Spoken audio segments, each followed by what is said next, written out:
Ladies and gentlemen, please welcome this evening's guest moderator, Eugene Hernandez from the Film Society of Lincoln Center, and tonight's guest, Lee Daniels. Here we are. Back again.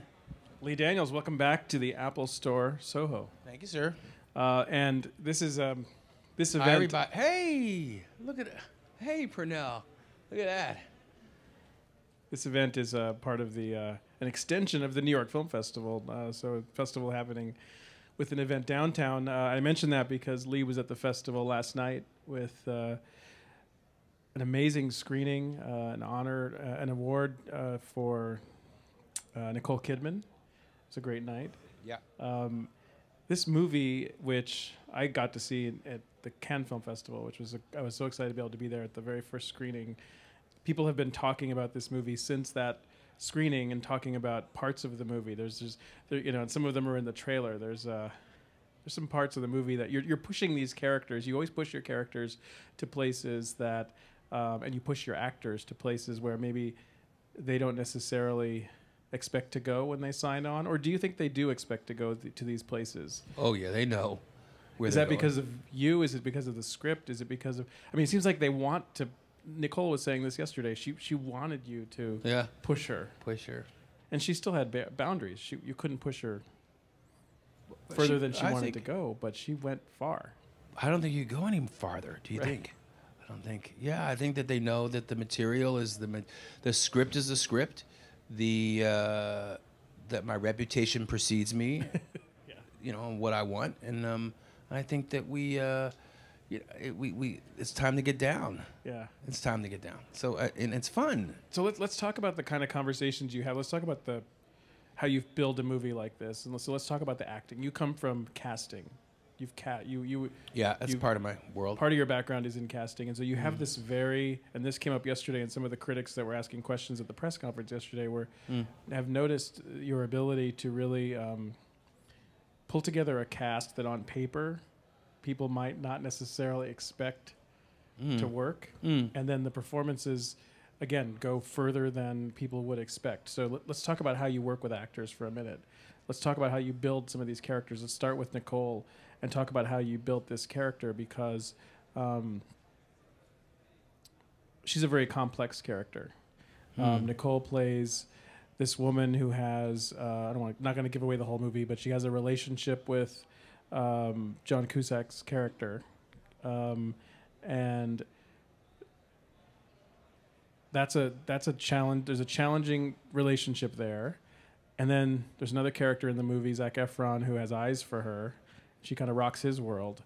Tell me about the early work you did with her to kind of flesh out, because this is a very three-dimensional character to me. Well, you want to talk about the casting, or you want to talk about... Let's put aside that you chose her, but I want to sort of talk to you about how you built this character. Once you chose her, how you sort of worked with her at the early stages.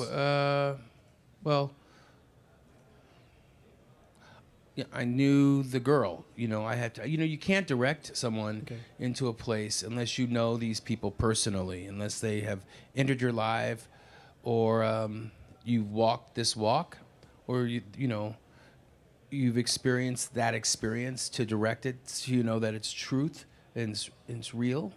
You can touch it and know it's honest. So with Nicole, I had known many women that had wrote men in prison.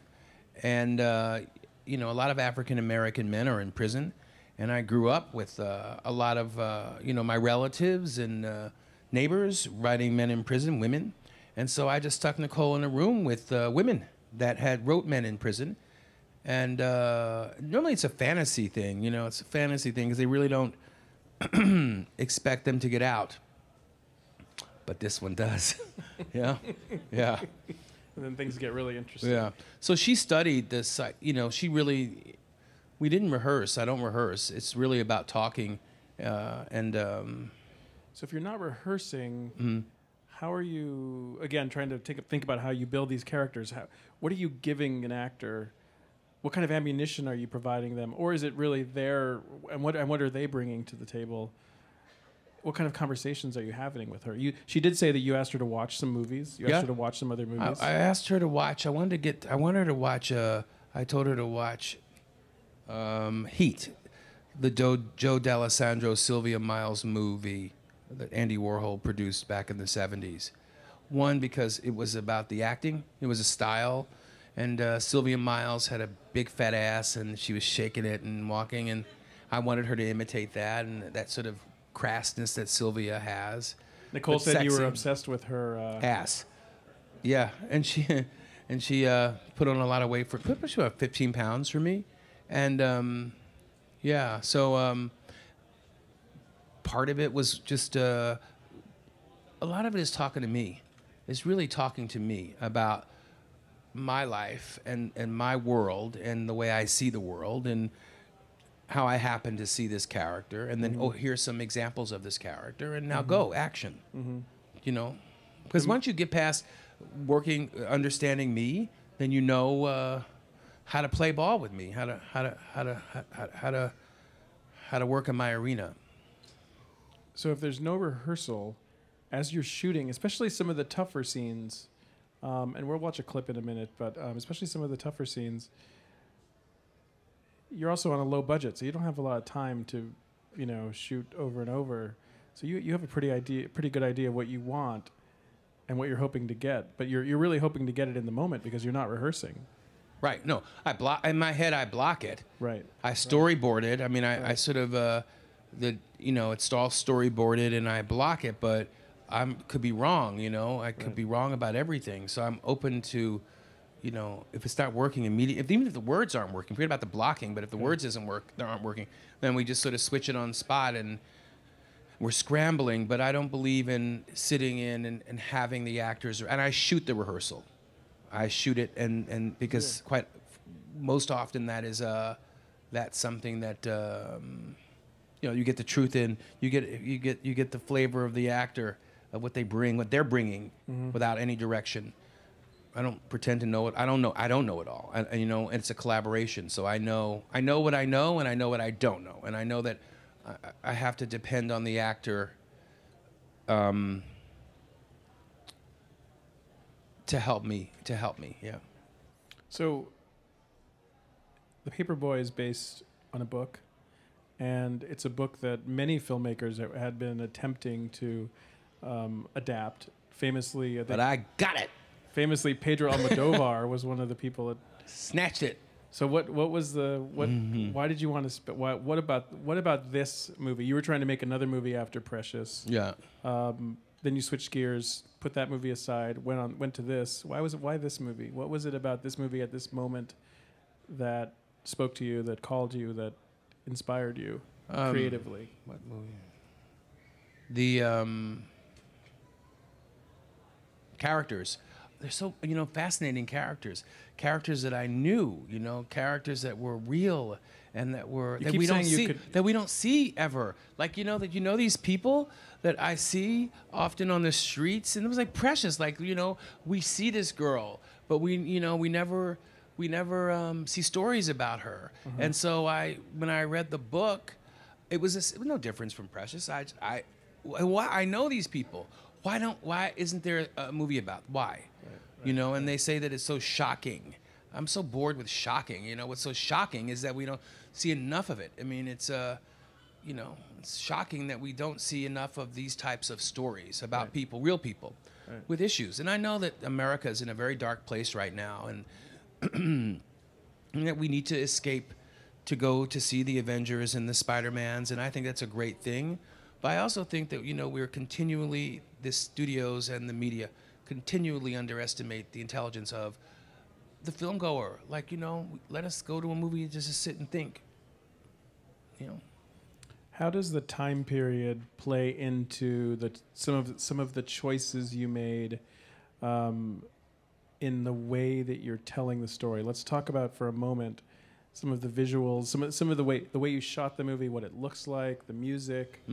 This is a period movie that's set in a very specific, not just time period, but a very specific place during that time period. Yeah.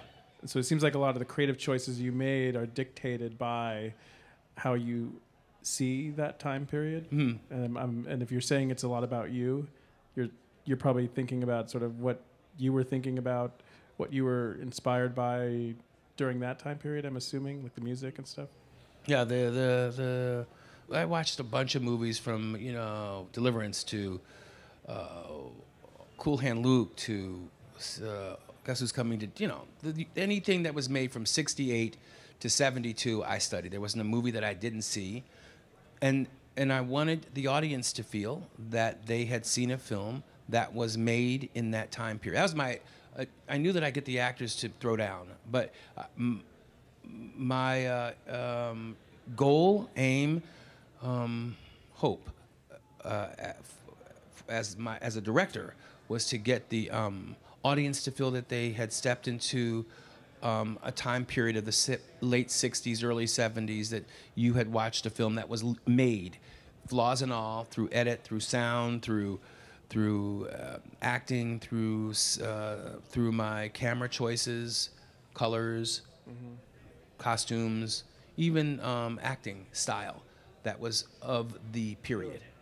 And if I had done that, I felt like I had done my job. Yeah. So why was that period so important for you to explore? Or it was just necessary for the story?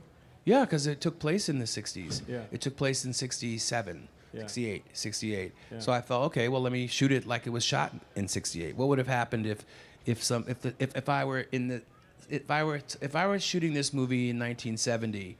What would be at my hand? What would the edit look like? Yeah. How would the sound feel? How would the music feel? Right. And so I studied all those movies, and I really wanted to go for the flaws. Right. What do you mean by that? Well, I wanted to. Well, Nicole wouldn't do this, and neither would Matthew. But I wanted to, how sometimes you watch those movies and the sync is off with the lips. No, I wanted to go there even, but that didn't work out. Did you test that? I tried to test it, and they were not having it. Yeah. That's interesting because there's other places you have your characters go in this movie, and that just having the sound off, the sound out of sync is much less sort of personally daring. If you think about some of there's a scene that's been talked about already. I'm not going to repeat it here. I'll let people who haven't seen the movie see it. But there's scenes between Nicole and Zac that everybody's talking about. You can say it. Zac gets stung by a jellyfish. And who knows? How do you? You know what happens. Everybody in the room knows what happens. What do you have to do if somebody gets stung by a jellyfish? Yeah, and yeah. So let's just talk about it, okay? Because that's where you're going at, right, Eugene? I know where you're going.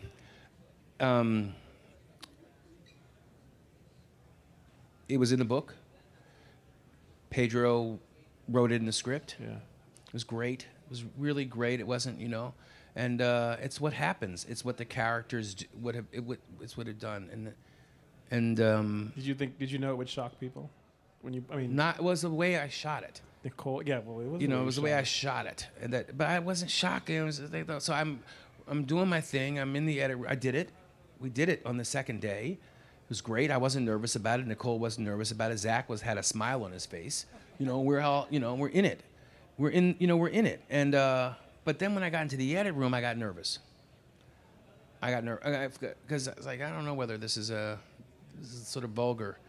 And I kept thinking my mother was going to see it, and I just thought, I don't know, So I called Nicole, and I said, Nicole, I can't do this. I can't. This is taking it there. She says, Lee, it was in the book. You wrote it. You made me do it. You made me pee on Zac. You are going to put this in the film. And I said, okay, I think. So I still. It's the only part of the film that I question, because I think that people make a deal about it, and if I had taken it out, it wouldn't have been true to the book, and it wouldn't have been true to the script, and I question it, because if people are making a bigger deal about it than they are about the film. Certainly a hook, certainly a way into talking about the movie. It makes me wonder about, and I'm thinking about Precious, I'm thinking about some of your other movies. I can see how bold choices would be made in the context of shooting a movie.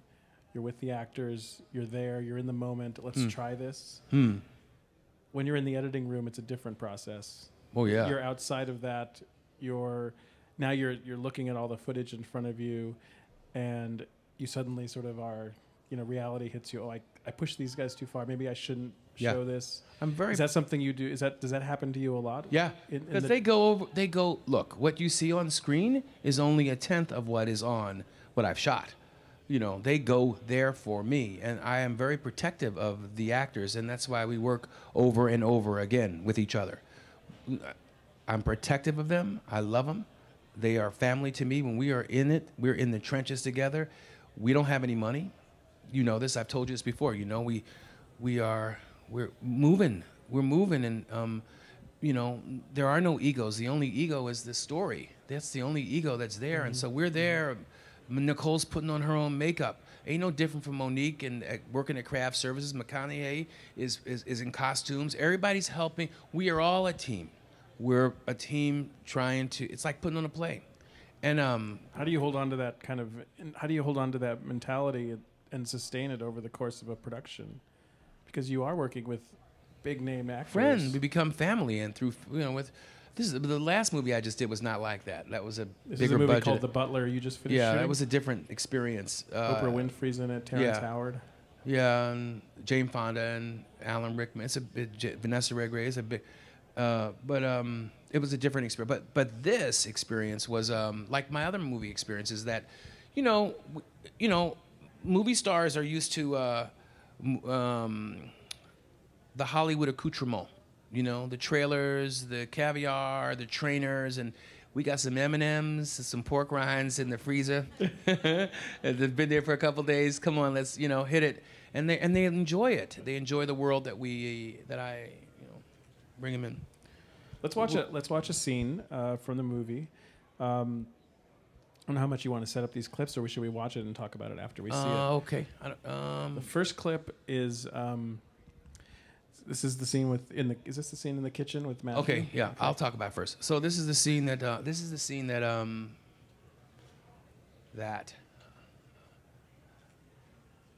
it establishes Macy Gray, who plays the maid in the Jansen family, and she's we're finding out about who Ward really is. It's the first clue about who Matthew McConaughey really is. And also, I saw a movie called The Help, and it just sort of turned me off about their depiction of how The Help was portrayed. Half of my family were maids, and so this is sort of my interpretation of one of my aunties or one of my relatives and their relationship with the people that they were serving. Let's take a look.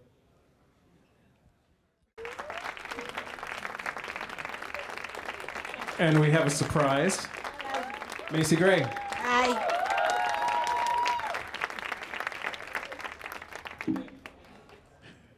Welcome. Hi. Let's dig a little more deeply into what Lee was just talking about, and it's a way to bring Macy into the discussion and talk about this character. We could have a whole other discussion another time to talk about The Help, and I have a lot of problems with that movie myself, but we can talk about that another time. Tell me about first Lee and then Macy. Tell me about the development of this character. You said that it comes from a place for you that is personal, in that it relates to people from your own family, from your own life. I would like to hear more. It'd be interesting to hear more about that. Yeah. It just like I said, I can't direct it if it's not personal. If I can't tell somebody this is the way it's supposed to be, because I lived it. And so and with Macy, we worked together before on Shadowboxer. Well, I love her in that. And there was a connection, and I knew that she was gonna knock it out of the park, and then she just had her own interpretation. And I think that, look, here, Macy, Macy's sort of character. I bullshitted her and told her, oh, we're gonna have her looking like Diana Ross, and so because it was in the '60s and stuff. So she came into I came into the trailer, and there was this row of wigs all of which like the Supremes would wear, you know. And she was sitting there in her stocking cap, ready for the wigs to come on. And then I looked at her and I go, that's what you're wearing.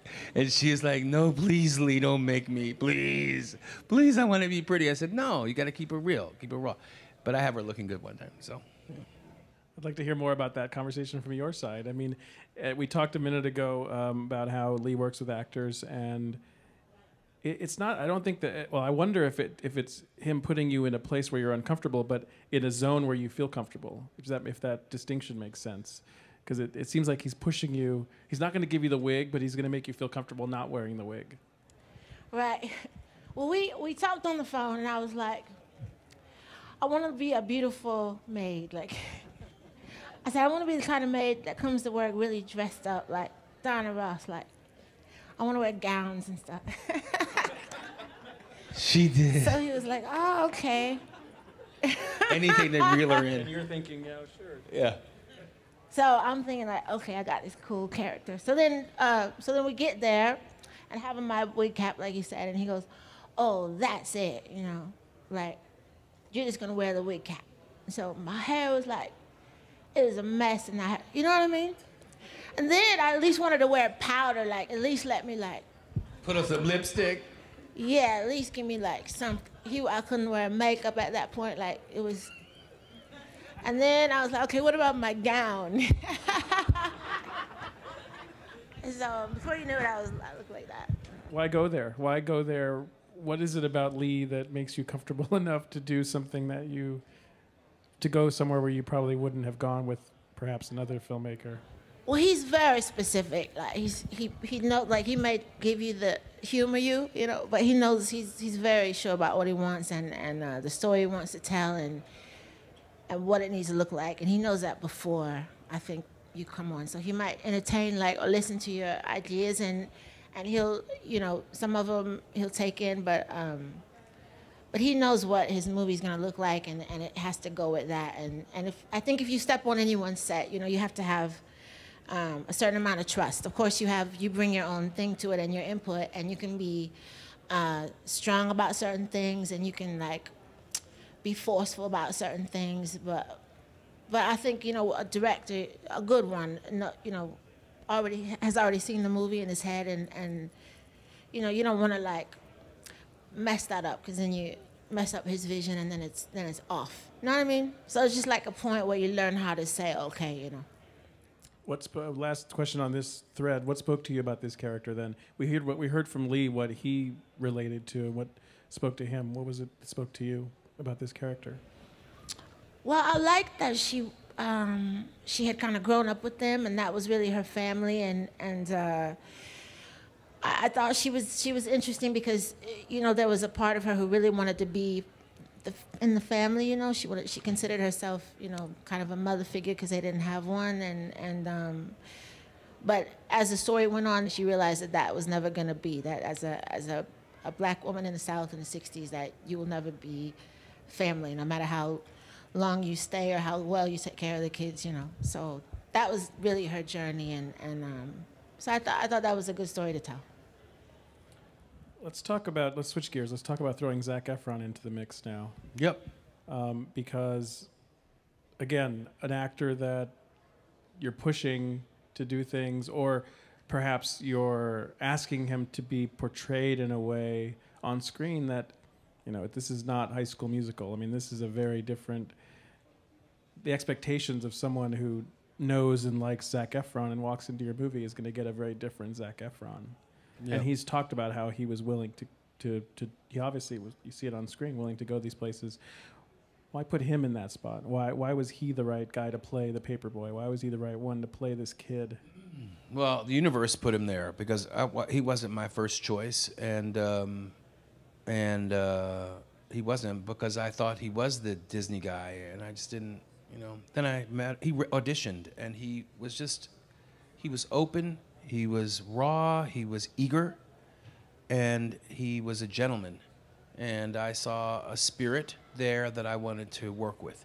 And it was all about the spirits. You know, we all are spirits, and you're being able to understand my insanity. If you can come into my world and really embrace me, then yeah, then that's what happened. And he proved me wrong on day one. He's really great in the film. I think it's a career-defining moment for him because he hasn't been this. Agree. I mean, it's some other stuff that he does here that I'm really proud of.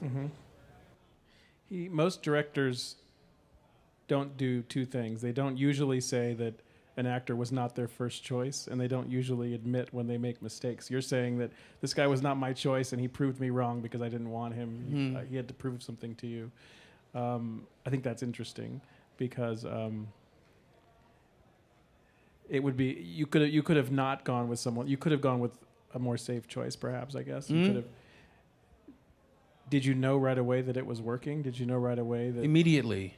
I knew in the room after I met him because I was so resistant to meeting with him that he was the Paperboy. I had to rearrange some things because I had to embrace the drama that I was going to get because the Paperboy was not supposed to be as good looking as he was.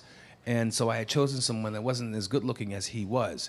So he's walking around in his tighty whities and I'm getting all this controversy about him walking around in his underwear. Well, you know, he wasn't supposed to look like Zac Efron.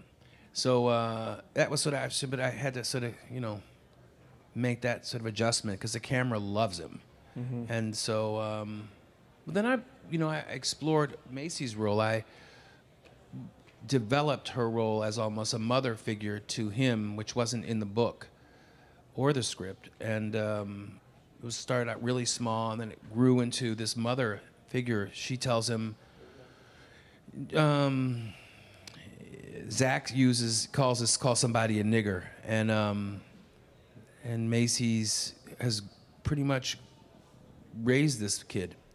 And so there's a moment there where you would think that Macy would be upset personally, but no, she's more concerned about the kid that she raised at using that word.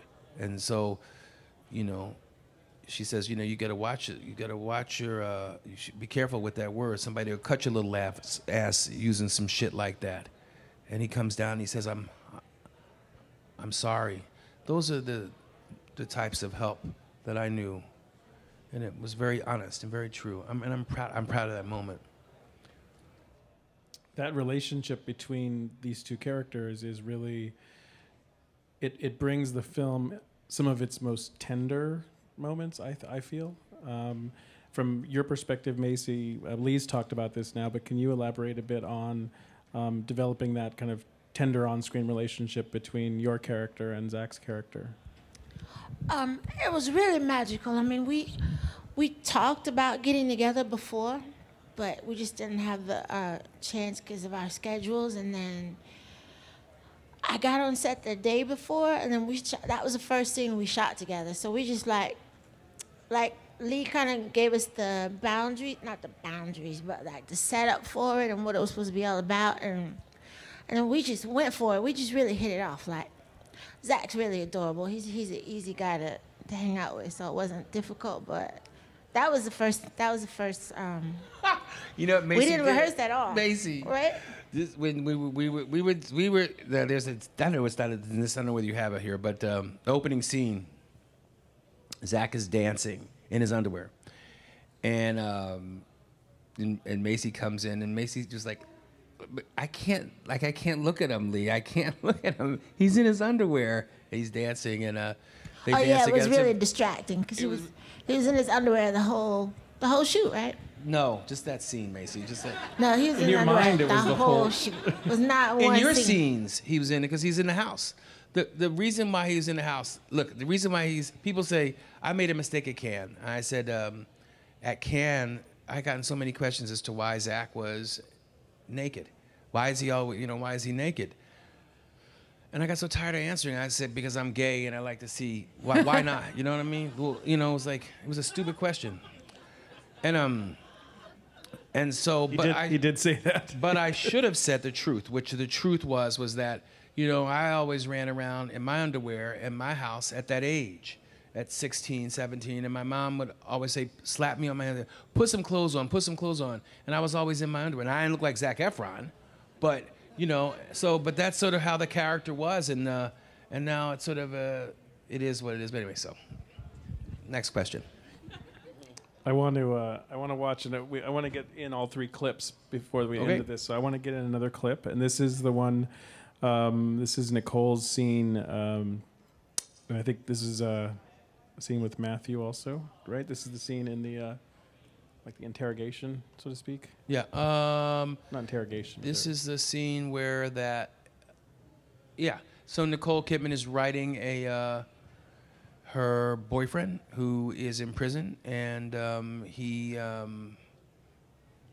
this is the first time they're ever meeting. They've never met each other. We'll take some questions from the audience in a moment. Nicole said yesterday that she stayed in character the whole time, and she said that when she would deal with John Cusack throughout the shooting, she dealt with him in character. Yes. And then at the end of the movie, he came up to her and said, "Hi, I'm John." Hi, I'm John. After they have everything, yeah, it's crazy. I'd love to hear what the audience would like to know. So if you have a question, we have a microphone on this side. Just go ahead and raise your hand. And you can't be shy. Back row? You can't be shy because Lee's going to answer your question. So. Hi. I just wondered, Where are we? I know you said you just finished The Butler. Do you have any future projects coming up after that? Yeah, I got a couple I'm looking at, but I can't even think about it because I have to, I'm here to promote this film, and then I have to edit The Butler. That's going to take me a good 5 months, maybe 6 months. So I can't really even read material. I got a couple ideas, but I'm still working. Is it hard to keep those ideas out of your mind, or is it not hard because you're so focused on just getting this movie? I'm focused on The Butler right now. I'm focused. It's hard to talk about this movie because I'm so in The Butler. I have one of my actors from The Butler, Purnell, who plays the maid. Purnell's, wait, say hello. She plays she was originally going to play young Oprah. And then I fired her and made her a maid, and she's fantastic. And I wrote it out differently, and she's fantastic as a maid in another kind of maid in the White House. Have people heard of The Butler here? Have you heard it? Can you give us like just the one sentence because people may not. The Butler? Yeah. It's about thank you. It's about a true story about Eugene Allen, who served 7 presidents in the White House. It takes place from just post-slavery to Obama's election, and he's a real butler in the White House, and it's the civil rights movement. It's a story about the civil rights movement. It spans many decades, and it stars Oprah Winfrey, Forrest Whitaker, and David, who plays in this, and Jane Fonda, and Alan Rickman, and Robin Williams, Melissa Leo. It's a great cast. I'm really excited about it. I don't know what's happening with it, because I'm still it's still, I can't talk about it. Yeah. It's too raw, but I can talk about this Paperboy. Let's take another question from the audience. In the back row. Where are we? Sorry. Yes. Hi. Can you talk about securing the rights to the book and financing? The rights to the book. It was a very difficult thing because it was set up through many directors. The first director that had it was Pedro Almodovar, and I think the other director that who directed Basic Instinct. What's his name? Is that German? Is that Paul Verhoeven? Paul Verhoeven had it, and then maybe another director had it, and then it was at MGM and at Fox. So I had to raise the money to buy the rights back from Fox and from MGM, and it was a very complicated. But they played ball with me and gave me it for a fraction of the fee, and it was it gets easier for me, to raise money. Let's take another. In the second row. Right over here. What is the main message that you wanted the audience to get out of the film? Macy, what's your message that you think that the audience should take away from the film? Let me see. There's a lot going on. There's a lot of stories, and there's a lot of like underbelly things going on, like that you have to go see it 3-4 times. Like, those kind of movies, like you see it a 4th time and then you say, oh my God, I didn't see that last time. So there's a lot. It's really wild, and you can't take your eyes off of it. and the performances are awesome. There's not really, I didn't think there was one message. You might have one message, but when I saw it, I saw like 50 messages, you know what I mean? But they're all like, depending on where you come from, you're gonna read different things into it. It's very like, it's very deep and it's very detailed, so it's not one of those movies like where you get one, I'm trying to think of an example, like, I don't know. Like if you saw The Godfather, there's like 50 stories in that, you know what I mean? And this is not The Godfather. But it's like, I didn't mean it like that. But it's crazy, it's all you gotta see. Like you can't take your eyes off. You see why I of work it. with her. But it depends on like what, like you read a book and this person gets that out of it and that person. So I don't know if to me there wasn't one message. Did you have one message? Yeah, couple. One was be careful what you wish for. Yes. Be careful what you wish for. And the other one was to love yourself. I think Jack's journey was learning to love himself. Because his brother didn't and his girlfriend didn't. Next question on the way to the right, first row. Hi, very nice meeting you. I haven't watched the film yet. I'm very looking forward to watching it. My question is, what's the biggest challenge you faced when you shot this film, and how did you overcome it? That it wasn't a Lee Daniels Entertainment production. This was another company that did my film, and you know, all of my films have been financed, and you know, I've sold my films, all of them, overseas. I've sold all my movies overseas. I've raised the money for all of them personally, and I was signing the checks on every film that I've ever done. And so as a director, after Precious, you know, you just sort of, it's too much. You know, I can't sell the movies and make the movies and raise the money and da-da-da-da. It's, I felt that to be a better director, that I'd had to relinquish those rights. And so that was the hardest thing, to be told that this is your box that you're in and you can't step out of that box. That was hard for me. Is it hard to let some of that stuff go? Or is it also liberating? It's liberating and it's hard because, you know, no one tells me no. Right. Yeah. My mother tells me no, but, you know. What did she say when she saw the movie? What kind of feedback does she give you? I think she... She's so proud of him. Yeah, she's proud of me, but I don't think she particularly cares for, you know, I've told you this before, she doesn't care for my cinema. She'll care for the butler. She's in the movie. She's in the movie. She's in the movie. Yeah, she's in the movie. But she didn't, you know, she wants me to do movies like Tyler Perry. That's what she wants. But she'll like the butler. Yeah. She will like the butler. Yeah, she'll like the butler. All the way in the back, right in front of you. Hi, Lee. My name is Sonia. Very nice to meet you. Hi, Sonia. I am a full-time film student, first-time filmmaker. Completed my first project.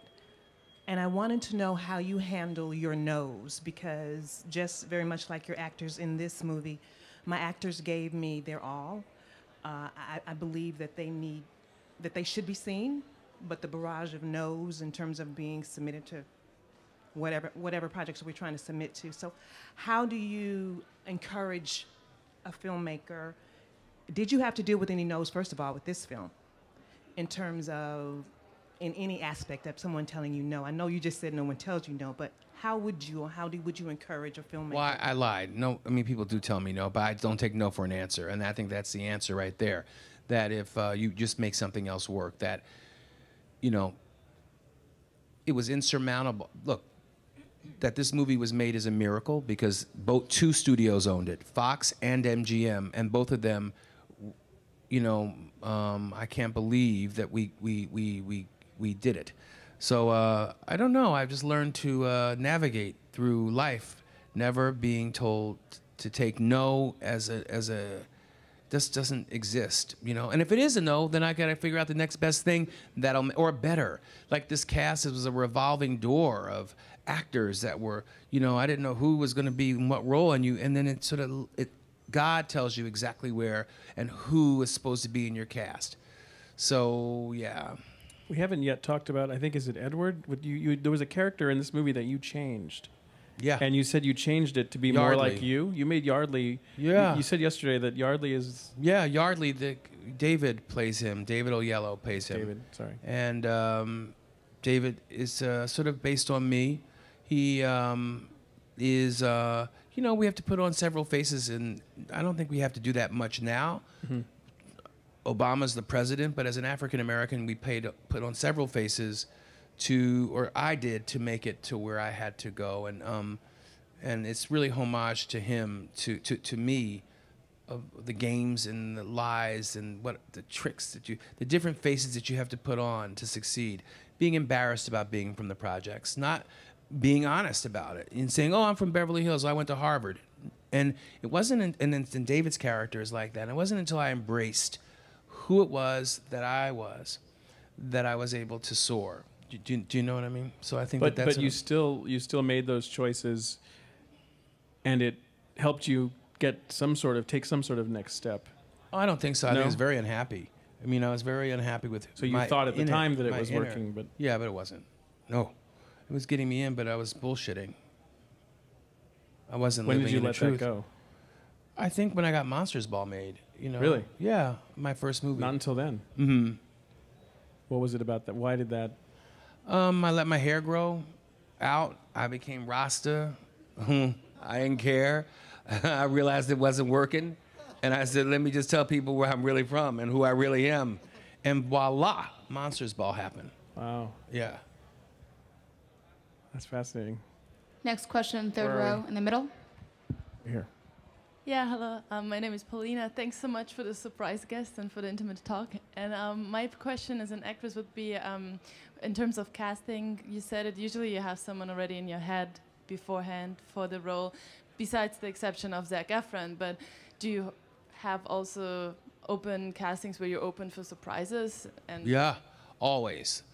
Always, always. But I normally have the same troupe that I like to harass over and over again. And, because they can tolerate me screaming at them. I mean, she deals with it. And they just roll their eyes and, tolerate me. It's like an old sock with a hole in it. You know what I mean? You feel comfortable with it. Not that I'm calling you an old sock with a hole in it. Macy. But it becomes your family and then... Yeah, I mean, I've worked with Monique before in Shadowboxer, and I've worked with Mariah Carey 3 times now. And I work with the same people. They know there's a comfort level of working with that person over and over and over again. They trust me, I trust them. We soar together, and better each time. There's more questions on that. Where are we? Let's see. We have time for 2 more questions. Hold on. Your other actress. Hello. Why are you asking a question? And everybody, you can ask me a question. I know. Go ahead. But she can ask a question anytime. All these people want to ask questions. what I'm saying, I gotta ask this. 3 more questions then, because she don't count. Okay. But go ahead. The swamp scene in the movie. Yeah. Like that's the most memorable thing I've seen in the Paperboy that kind of grips me. And I wanted to know how long and how difficult was it to film in the swamp areas, and like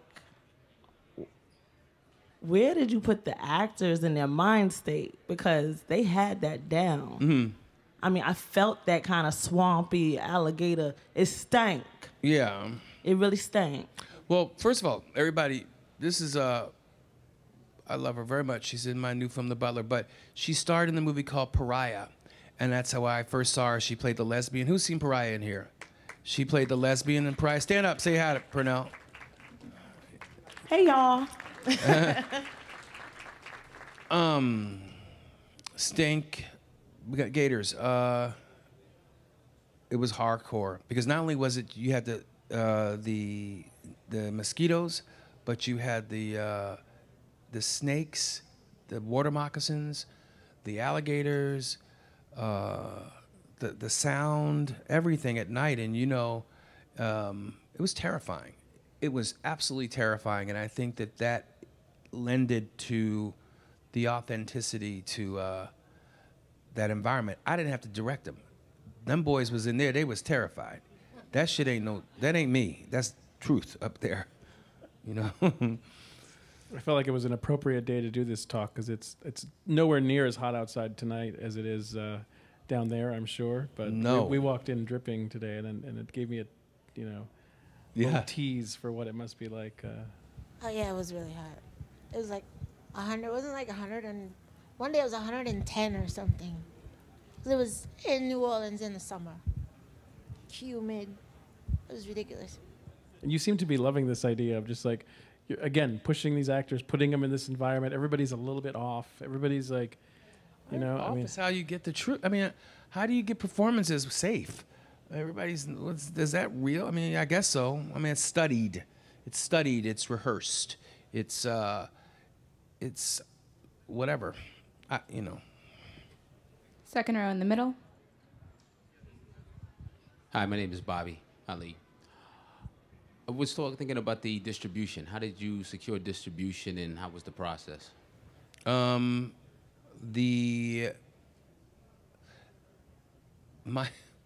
My financier set the bar very high, and no one wanted to pay the kind of money that we were asking for. We had a few offers on the table, and so he decided to. This is his second film that he's distributed. Bernie was his first film. Avi Lerner, New Image. So we'll see. I mean, I was excited. Monsters Ball, I was responsible for Lionsgate getting their first Academy Award, to sort of put them on the map. I like rolling the dice. Let's see how it goes. Exciting. The movie opens tomorrow, by the way. Yeah. Oh my God. Tomorrow. We're gonna have some fun, Macy. Yeah. You know we're gonna have fun? Yeah. Yeah. I think a lot of people try to figure out how Lee does it, and it's just really,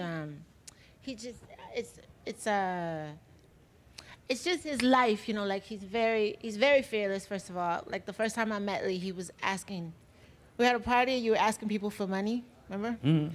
He was, no, Not I swear, like he pocket was, change, but like money for a movie. no, so Gayle King is there, and he was like, I'm gonna ask her for some money, because he was trying to get his film made. And he doesn't care, that it might not be politically correct, or that he doesn't even know Gayle King, but but it's hard to say, this is how you do it with him, because he'll do anything. Like his whole thing about not taking no is because he really he doesn't look at it that way. Like, what if somebody tells me no? He looks at it like, I want to get this film made, and he's completely passionate. And then he sees things like in his casting, like he'll cast someone that you would never put in that role. You know what I mean? Mm-hmm. Like if you see Pretty Woman, like no hooker looks like Julia Roberts, right? But they put Julia, but he'll put in someone who actually would look like that. Like, do you know what I mean? I can't explain it. So just the way he thinks is nothing against hookers. I'm sorry, I didn't mean that. And so just meant like he cast, like if you saw Shadow Boxer. So when I read it, not Precious. Pete, what's her name? Peaches? Her name was Precious. Her name was Precious too. Monique was named Precious in Shadow Boxer. Yeah, Isn't that odd? It is odd. Yeah, her name was Precious, and she ended up, yeah. So when I read it, I thought, oh, Precious is gonna be Julia Roberts or something. And then Monique shows up, or she was written as a skinny white girl with blonde hair on coke. And I said, nah, bring Monique in and have her make love with Joseph Gordon-Levitt. They're a couple. It's so much fun. Right, it's insane. Or like in this movie, Yardley is black, and he's not black in the movie. And you have Matthew McConaughey playing. Don't say. I won't say. But it's just, he does things differently than most of us. And his process is just very driven and really passionate. And I think if you have that, then you can accomplish the things you want. But that's really all that's it about for him. Did I say that right? I said, okay, I was trying. And our last question is to your right in the back. You talked about focus during the period where you're editing. You worked with Joe Klotz on this film? I do, on all my films. Yeah, so is that a part of your key collaboration? So obviously, because you talk about being completely focused for 5-6 months after the project. How did you guys meet and how? Joe? Yeah. I saw are you friends with Joe? Oh, huh. It sounds like Joe planted you here.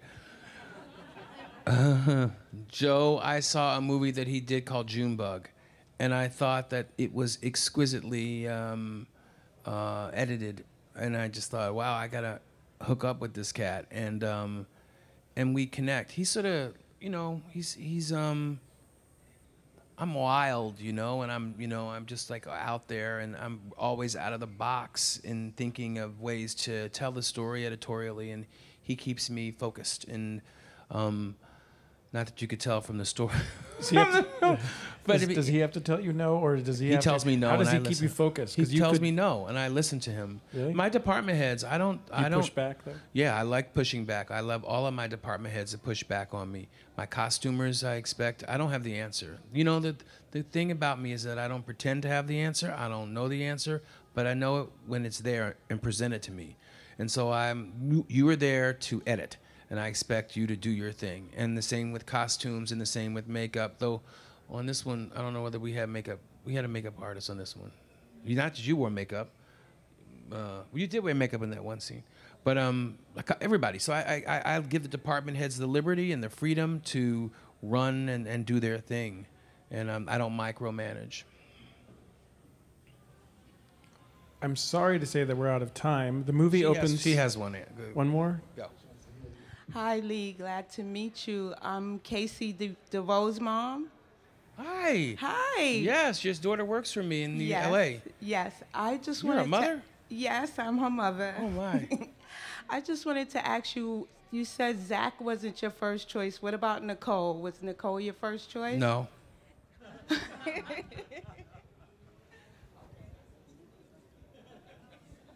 I was going to ask, well, I don't want to end with you just saying no, because you just said you don't take no, and I don't want to end the cult. Well, because the thing is that what happens is that it's always a revolving door. Right. You know what I mean? Right. It's always a revolving door of actors and stuff like that. So, but the universe, God always takes care of me. He's always looked after the vision of. It always ends up being magical. I don't know. I've been very blessed. Well, that's a good place to stop. The movie is The Paperboy. It opens tomorrow. Go see it if you haven't. Thank you, Macy Gray. Thank you, Lee Daniels.